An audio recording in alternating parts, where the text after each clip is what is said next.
Mesdames, Messieurs, bonjour et merci de prendre ce rendez-vous de l'actualité. La session de rattrapage du brevet d'études du premier cycle BEPC a débuté ce lundi sur toute l'étendue du territoire national. Notre équipe de reportage est allée constater l'effectivité du démarrage des compositions dans le département du littoral. Les fidèles de l'Église du christianisme céleste étaient en prière ce week-end d'une messe d'action de grâce en l'honneur du pasteur et prophète fondateur de l'Église dans le but de resserrer les liens entre les fidèles.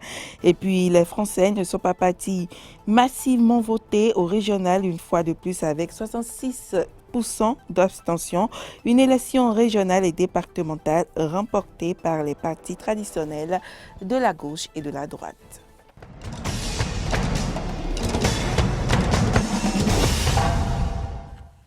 Bienvenue à toutes et à tous. La session des malades pour le compte des examens du brevet d'études du premier cycle BEPC a démarré sur toute l'étendue du territoire national ce lundi 28 juin 2021 dans le département du littoral. C'est le collège d'enseignement général Sainte-Rita de Cotonou qui a abrité cet examen avec la présence effective des 5 candidats attendus. Je vous propose de suivre un extrait des propos du chef centre micro de Samson Oké et Romaric de Vauchy. On attendait 5 candidats, les 5 sont tous là, 3 pour l'option MC, 2 pour l'option ML. Donc on a 100% de présents par rapport à ceux qui sont attendus. À 8 heures, on a commencé effectivement avec l'épreuve de la communication écrite. Et je pense qu'à voir l'état de mes candidats, physiquement, je pense qu'ils vont finir le BPC. Au CEG Sainte-Rita, ce sont les candidats du département du littoral, uniquement. Ce n'est pas comme le bac où c'est le national. Pour le BPC, c'est départemental. Aux parents, je dirais de se tenir tranquille. Toutes les dispositions sont prises pour que les enfants finissent dans de très bonnes conditions. L'infirmière est en même temps avec nous ici. Et je pense qu'il n'y aura rien. Il n'y aura rien pratiquement. Partager les faits sur les drogues, sauver des vies, c'est le thème de la célébration de la Journée internationale de lutte contre la drogue qui célébrait le 26 juin dernier. Un thème débattu lors de la rencontre hebdomadaire des professionnels des médias Café Média Plus. Les membres de la commission interministérielle de lutte contre l'abus des stupéfiants et substances psychotropes, invités pour la circonstance, ont informé sur les causes du regain de la consommation de la drogue chez les jeunes. Ils ont aussi fait cas des réformes en cours dans le cadre de cette lutte au Bénin. Suivez ici un extrait de leurs propos recueillis par Ahmed Arekpa et Romaric de Vauchy. Le mimétisme, c'est-à-dire, j'ai vu d'abord la mauvaise compagnie, j'ai un ami qui consomme la drogue, il me traîne, je suis. Il y a le fait que nous, les parents, nous ne surveillons pas assez nos enfants. Qui sont ceux qu'ils fréquentent? Qui sont ceux qui les fréquentent? Entre l'école et la maison, qu'est-ce qui se passe en aller au retour? Durant notre absence à la maison, qu'est-ce qui se passe? Tout ça là, c'est rangé dans les causes qui conduisent nos enfants vers la drogue. Il y a aussi les parents qui se séparent, les séparations entre parents.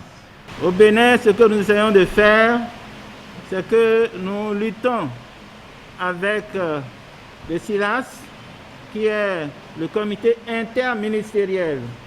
Je rappelle que dans ce comité, il y a 16 ministères. Donc, nous avons trois axes de prise en charge.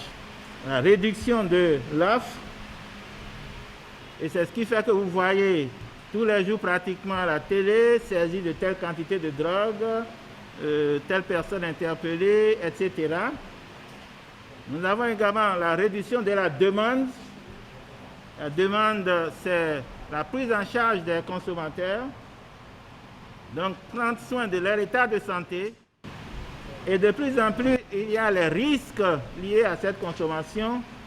Et nous allons également dans la prise en charge des risques. Religion à présent, la conférence internationale de l'Église du christianisme céleste a organisé une messe d'action de grâce en l'honneur du pasteur prophète fondateur de cette confession religieuse.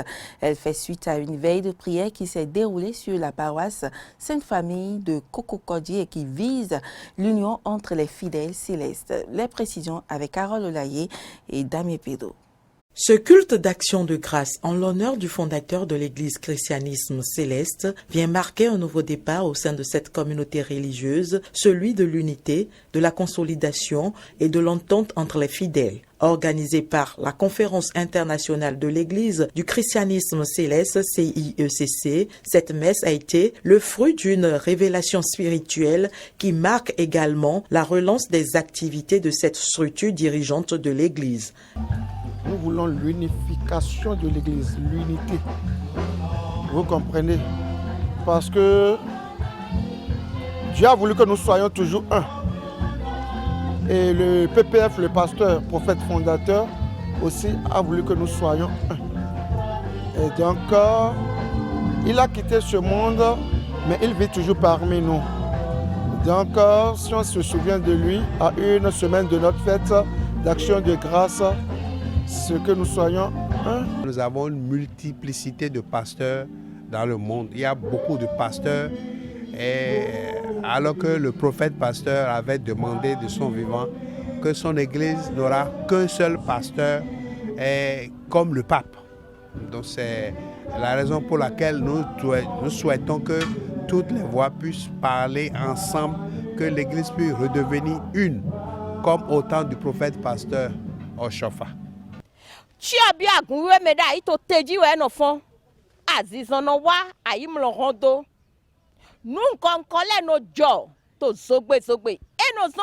Entre-temps, les guérisons s'opèrent sans difficulté au sein de l'Église céleste. Les mauvais esprits sont défiés par la présence du Saint-Esprit. Force est de constater que rien n'est plus à sa place de nos jours. Et cela s'explique par les dérives auxquelles s'adonnent dirigeants et fidèles de l'Église. Prières, adoration, louanges ont constitué les temps forts de cette célébration qui a été l'occasion pour le prédicateur d'aborder l'importance de la grâce de bénédiction. Celle-ci doit découler de l'effort du fidèle à adorer constamment Dieu en vérité, en esprit et dans la foi. Toute chose qui impose le respect des prescriptions divines enseignées par le fondateur Samuel Biléou Otshofa. Amos d'or, prépare-toi à la rencontre de Dieu. Est-ce que nous nous préparons pour aller rencontrer notre Dieu?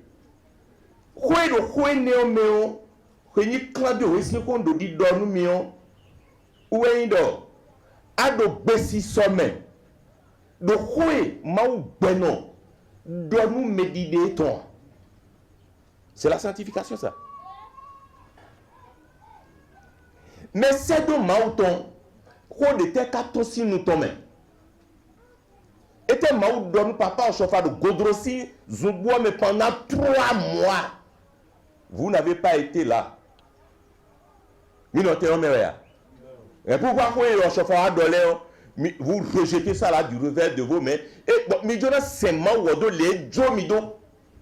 Plusieurs actions sont prévues dans un futur proche par la Conférence internationale de l'Église du christianisme céleste visant le mieux-être des fidèles célestes dans le monde entier. Il s'agit entre autres de la construction d'un grand hôpital de référence. L'actualité hors du continent à présent, pas de sursaut démocratique au cours de ce second tour des élections régionales et départementales en France. L'abstention reste le fait majeur de cette élection avec un taux de 66% d'abstention. Les présidents sortants de la droite et de la gauche ont tous été réélus, mais les ministres de la République en marche sont tous arrivés en bon dernier. Même couleur qu'en 2015, une seule n'apparaît pas, celle de l'abstention. 65,7% des électeurs ont boudé les urnes ce dimanche, un chiffre qui ternit la victoire de l'Ancien Monde pour ces régionales 2021. Comme lors du premier tour, c'est le Grand Est qui est le plus touché, avec 70% d'abstention. Les présidents de régions sortants, de droite et socialistes, largement réélus, voient ainsi leur légitimité amoindrie par la participation très faible. Pour certains, l'intérêt pour ces régionales a été entravé par le manque d'informations. Je n'ai rien reçu dans ma boîte aux lettres. Et c'est vrai qu'au niveau des élections, j'ai pas eu beaucoup d'informations. Donc en fait, j'ai pas réellement envie de me déplacer pour aller voter. Certains espéraient une plus grande mobilisation des électeurs pour ce second tour. Un sursaut qui ne s'est pas manifesté malgré un rebond minime d'un peu plus d'1 point de participation. Cela reste infiniment moins qu'aux dernières régionales en 2015, avec un écart entre les deux scrutins de plus de 20 points. Mais les régionales ne sont pas un vote qui mobilise. Certains se sentent peu concernés par cette élection, dont les enjeux sont mal connus. On ne s'est pas vraiment intéressé au sujet et on a du mal à savoir vraiment pour qui on vote, pourquoi. C'est un peu compliqué et j'ai pas eu le temps franchement de m'y intéresser. Il me semble que c'est des petites élections dont je n'arrive pas à cerner l'importance en fait, par rapport à la présidentielle. Mais cette abstention record, c'est aussi le signe d'un grand manque de confiance dans l'appareil politique. On a vraiment l'impression que, quel que soit le vote, de toute façon, on ne sera pas représenté comme on le souhaite. Donc là, pour le coup, on s'est abstenu. J'ai pas confiance. Voilà, j'ai pas confiance. Les Français sont vivent de plus en plus dans la précarité et personne ne nous vient en aide. C'est ça, avec la pandémie, c'est vrai qu'il y a des annonces à la télévision, mais c'est nul, hein. C'est pas suivi d'action. Bon, franchement, là, je préfère être dans les 2 tiers des gens qui se sont abstenus. Je pense que là, c'est plus marquant. L'abstention comme troisième voie, un silence des électeurs en guise de vote sanction pour ce scrutin, et particulièrement pour les candidats LREM, le parti La République En Marche, qui ne s'est pas emparé d'une seule région. À voir si cette voix de l'abstention résonnera dans les couloirs de l'Élysée. C'est officiel, le Premier ministre suédois vient de démissionner, une démission qui intervient une semaine après la motion de défiance votée par le Parlement. Il avait 2 options, organiser des élections anticipées ou démissionner. C'est finalement la seconde option qu'a choisi le Premier ministre suédois. Écoutez un extrait de son discours. À 1 an des élections habituelles, compte tenu de la situation extraordinaire dans laquelle se trouve le pays, avec une pandémie en cours et les défis particuliers qu'elle poserait, les élections anticipées ne sont pas ce qu'il y a de mieux pour la Suède. Sur cette base, j'ai demandé au président du Parlement de me démettre de mes fonctions de Premier ministre.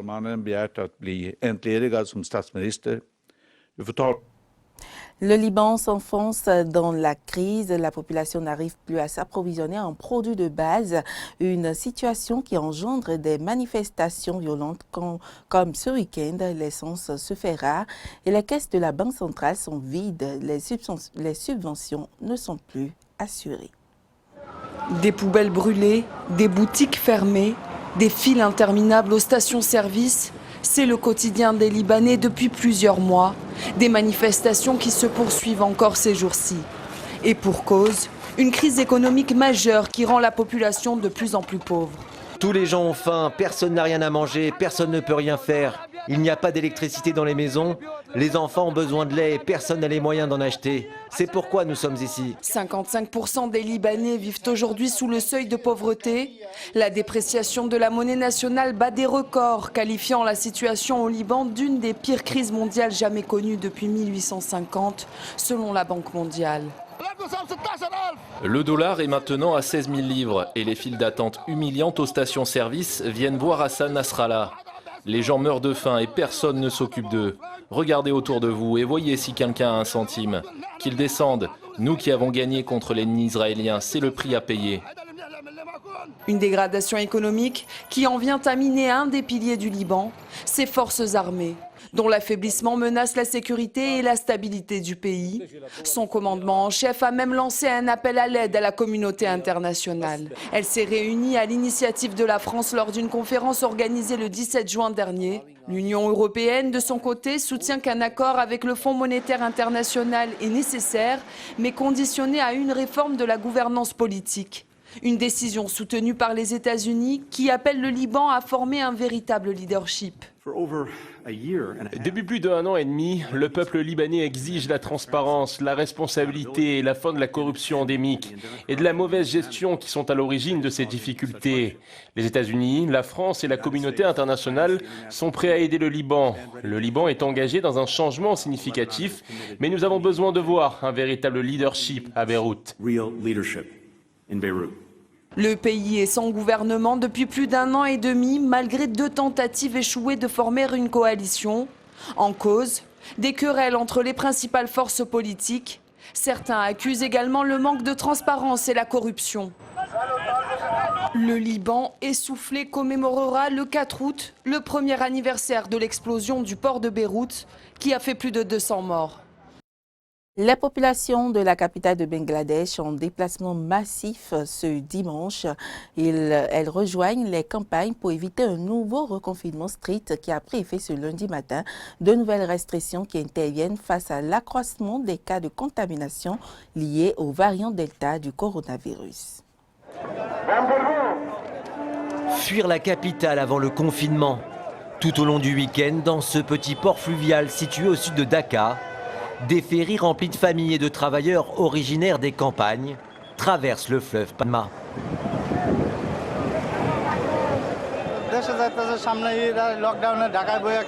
Je rentre à la maison. Que ferions-nous pendant ce confinement? C'est même mieux de mourir de faim avec ma famille au village. Nous devons accepter la réalité. Il n'y a rien d'autre que nous puissions faire. Nous sommes simplement victimes de la situation. Tout sera fermé pendant le confinement. Il n'y a aucune raison de rester oisif et emprisonné à Dhaka. Je préfère passer du temps avec mes enfants et mes parents à la maison. Un confinement particulièrement strict.